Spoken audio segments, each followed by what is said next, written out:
Wealthy people, first they get into stocks, then they start a business, and then they get real estate.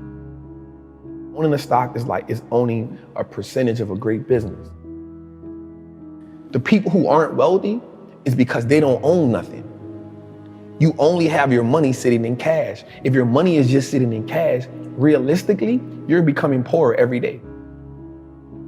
The key to wealth is through ownership. At about 9 or 10, I saw my moms get shot in front of my face. My early years were surrounded with violence. I saw my mama selling drugs. I saw my mama robbing. I saw my moms get robbed. I saw her get shot, and then she later on went to prison, right? So I saw that early. At 14, my mom was in prison and I lost my grandmother, which was who I was living with at the time. 14, I'm homeless. I'm just on survival mode. Like the world, I just want to get to the next day. I want to make as much money as I can selling crack. So at 16, I go to prison for attempted murder on robbery. But in prison, I had a fight with two of my homies. In prison, we fight for like 4 hours. Jeez. Back to back, I'm just fighting one after another one. Like we just fighting. And I go to solitary confinement.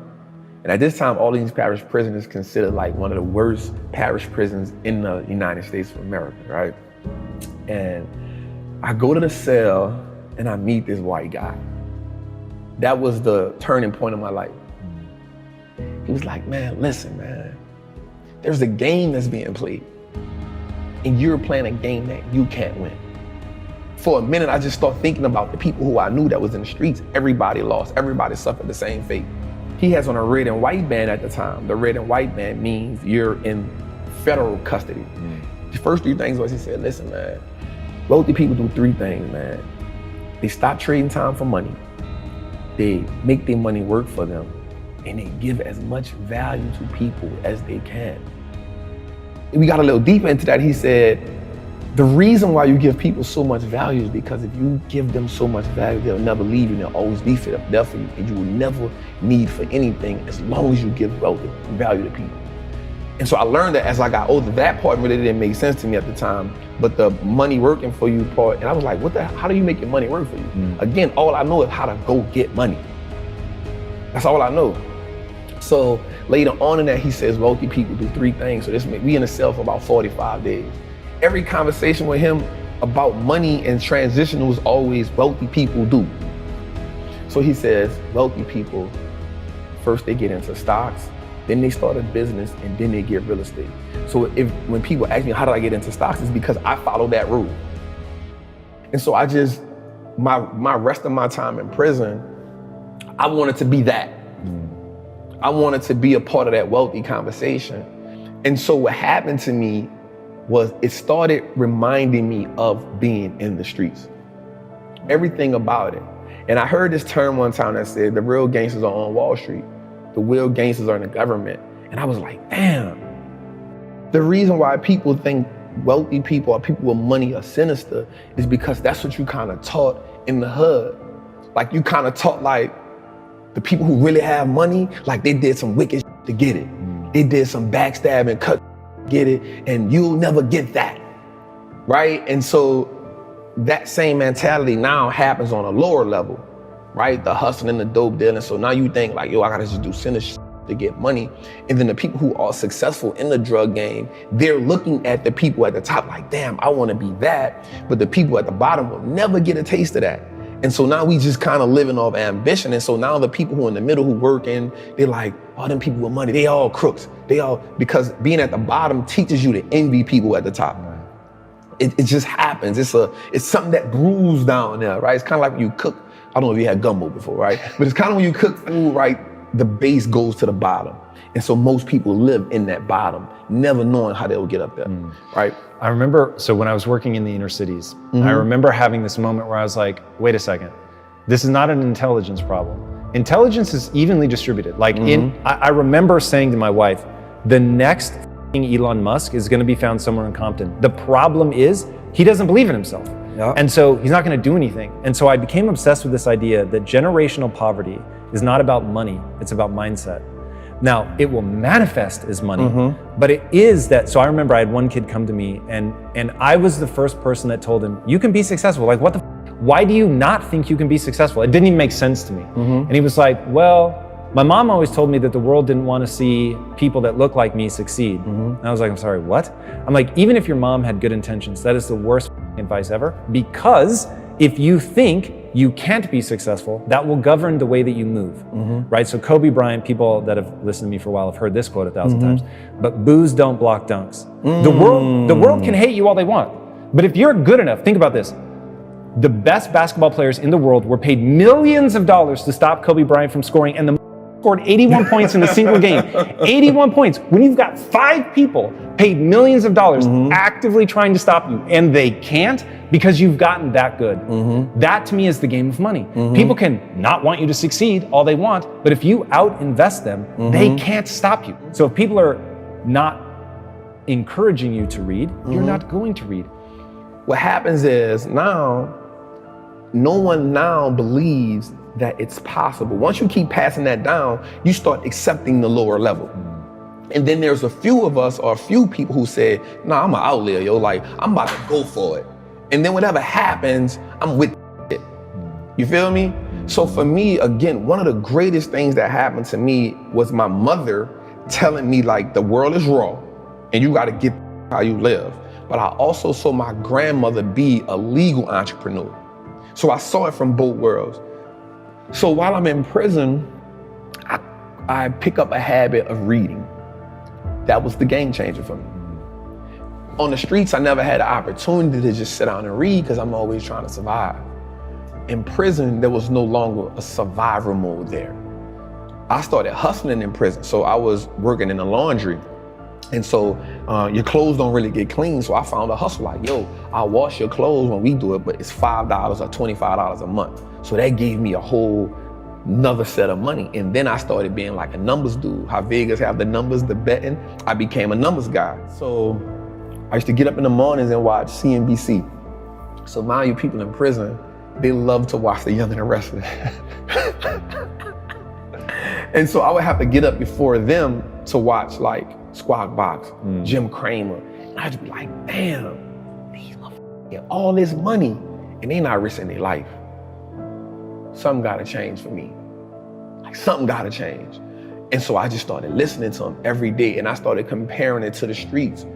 A good business is just like a good hustler. A good business has great product. They have great clientele. A great hustler has a great product. He has consistent clientele. A good business on the stock market has what's called a moat, a competitive edge that keeps his competitors away.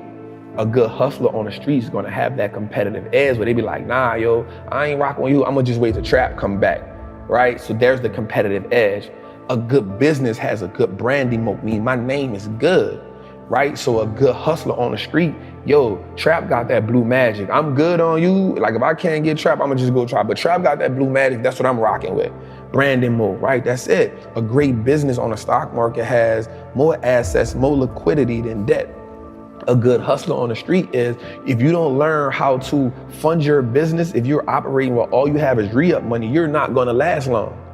So those components reminded me the same. On the stock market, in the world, if a company's paying tariffs, that's equivalent to a dude on the street going pay draft to go hustle in somebody's hood. Like you can't hustle over here unless you pay me draft. It's the same as a tariff.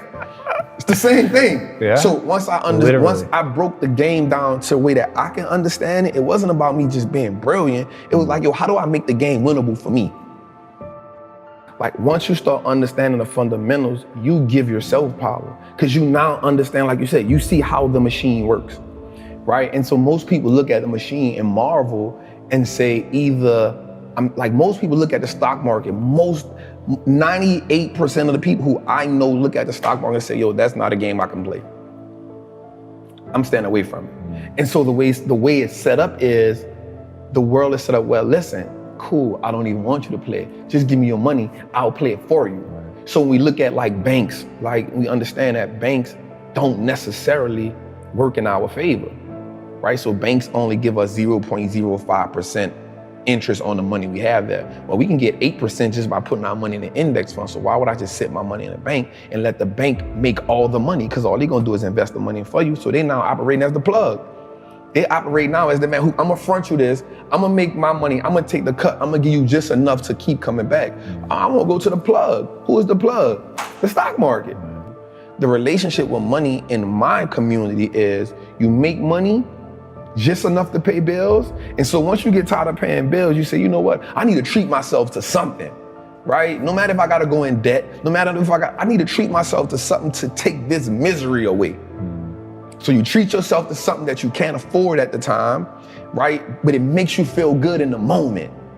And so because it makes you feel good, you say, you know what? I'm living. This is a reprieve from everyday struggle. So that's the mindset comes in and say, everybody around me had the same problem. No one represented the solution.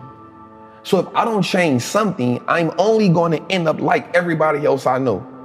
Somebody has the solution somewhere. There's too many people out here living the life of their dreams that I'm watching. They know something I don't know. And the only thing that they had was access to a different type of information. In 2010, this is after I'm home from prison now, right? I'm home from prison. I'm back in the streets hustling. Because even though I have the information, I don't have the money, right? And I'm like, well, I gotta get the money. My door gets kicked in 2010. They get 8 pounds of weed, $10,000. Yeah, by the cops. 8 pounds of weed, $10,000, a 223, a 40 with extended clip and a beam, and 100 X pills. So the cop tells me, you ain't learned your lesson. Like, you ain't learned your lesson. And I was like, damn, that was some, right? Like, I got knowledge, I got information, but I still fell victim to the same shit that everybody around me knew. So therefore, the knowledge that I had wasn't powerful because it wasn't applied. So I was fortunate, God bless me. I wound up getting found out guilty because it's called fruit of a poisonous tree. So they kicked in my door, but they didn't have probable cause because they stopped me in my truck, didn't find nothing on me. So they went to my house, kicked the door in with no search warrant. So now everything you find is null and void. So now I get into the robbing game. So now I start robbing dope dealers. And I got in a situation where I was good at it. Me and my partner, God bless his soul. And then one day I almost got killed. And I go to my partner and I say, bro, I'm out. Like, it's a done deal. But when they kicked my door in, something happened. So they took my truck, they took my money, but they didn't mess up my stock account. I said, oh, okay. Start working as an iron worker, building stadiums, building power plants. It's crazy because I was making good money. $2,000 a week, that's good money to some. Like, yo, $2,000 a week, yo, that's it. $2,000, $2,500, like, it was amazing. I started saving and investing 70% of my money. I was living bare minimum. I was like, if I'm gonna change, I gotta make like the hard choices. It's hard for people to make sacrifice because you gotta now go against and do without some of the things that gives you that momentary gratification, that simple, that's what keeps you alive. That's what keeps you going. Just to go on vacation one time a year, to get these pair of shoes that may cost me $1,000. I know I can't afford them, but I've worked so hard, I need that just to keep giving me something. You have a phrase, Wall Street looks like us now. Wall Street looks like us now. There's another phrase you say, but you should like put that same like stamp on it, is I own that. I own that. Because you talk about stocks in a way that sounds so rad, where it's like, you refer to yourself as an owner of the companies. Yes. And the thing is, it actually is true. Like, you're not playing a linguistic game. It is true. But people don't think about it like that. But it's so much more powerful than having a cool pair of kicks, is to say, I own the company that makes those kicks, or I own the company that makes that phone, or, you know, Tim Cook, the CEO of Apple, works for me. I'm a shareholder, right? It's really, really powerful. Explain that basic idea of ownership for people that might not quite put it together, that stocks really are owning that company. So I actually got that term from Warren Buffett in one of his meetings. I want to say it was the 1995 shareholder meeting. And he said that owning a stock is owning a percentage of a great business. And so once I understood that concept, I understood that the key to wealth is through ownership. The people who aren't wealthy is because they don't own nothing. You only have your money sitting in cash. If your money is just sitting in cash, realistically, you're becoming poorer every day. Right. Or they own depreciating assets. And that's what cash is. It's a depreciating asset because the more money they print, the more money that money loses value. So if it's just sitting, it's the reason why the bank wants you to have your money there. So they can take it and use it and invest it so much and be like, hey, it's just sitting, I'm gonna give you 50 cents on whatever you had in there. Right. And so the idea of ownership was, yo, we can just start owning everything that no matter if it's just a stock. Like, that's powerful, because if you can start owning the businesses that you now consume every day, you turn a one-time transaction to a lifetime of profit. And that was major for me, because if I go to the store and buy a pair of Nikes, that's a one-time transaction. In order for me to get something from them again, I gotta come back and buy another pair of Nikes. But if I own the Nike stock, long as I own it, it's a profitable vehicle for me. So that one-time transaction can become a lifetime of profit if I own that business. If I'm gonna buy Apple, if I know I'm an Apple user, if I know I got the phone, I got the AirPods, I got the MacBook, I got the PC, I excited when Apple's about to drop something, why wouldn't I own it? As much of it as I can, right? Like, if I understand that concept, if I know America has one of the biggest trash problems in the world, right? So if I know that Waste Management is a company that's gonna be here forever because we aren't gonna stop throwing things away, why don't I own that company? Because I know everybody throws things away. And so now, instead of me getting excited about Apple Lime being around the corner because it's a new phone, I'm like, yo, y'all about to make me some money, right? So when I hear a company like Waste Management has bought 40 acres of disposable land for another landfill, I'm excited about that. And another great thing about the stock market is, for me, it now makes me pay attention to the world. And so now I understand what's going on in the world. I started learning business cycles, market cycles. You know what I'm saying? Like, because now I can understand, yo, this is okay. Things are going out of business. Okay, we're in this cycle. Okay, people are hiring. Okay, we're in expansion cycle. And so now I took an economic class on my own without just understanding the world. And so you start understanding when something is happening in China. Okay, something happening in China, so I own Apple. Apple has 20% of their revenue in China. Okay, they might take a little hit right now. You know what I'm saying? So the stock market helped me start understanding how the world moves, the fundamentals. Knowledge is what gives us leverage in life. It's not about how strong you are. It's about what you can learn. And then how can you actively apply that? I have this acronym called FEAR, finally exiting average reality, right? And what happens is, until we can overcome the fear, some people actually fear success. Success comes with a lot, right? But until you can overcome that average reality that you're living in, no matter what you're on, once you become comfortable there, it becomes average. Anyone can live in average. Everyone can live in mediocrity, right? Then there's those outliers who consistently push themselves to go to the next level. And the thing about the human mind and the human body, it will go as far as you push it. As long as you believe in it. Like you said, the only belief that matters is, what do you believe you can do? I personally believe that there is nothing I cannot do. And for me, it's all about impact, purpose, fulfillment. Like, the money is a byproduct of everything else. That isn't my focus. My focus is I have a knowledge and information that I know that can change lives. Not just one life, not just like lives. And so the way that you change lives is by consistently learning, finding new ways to put that information out there, being able to open up, being able to be vulnerable, because people need to connect. People connect to knowledge in the way that they can see two things that help people: imagery and vocabulary.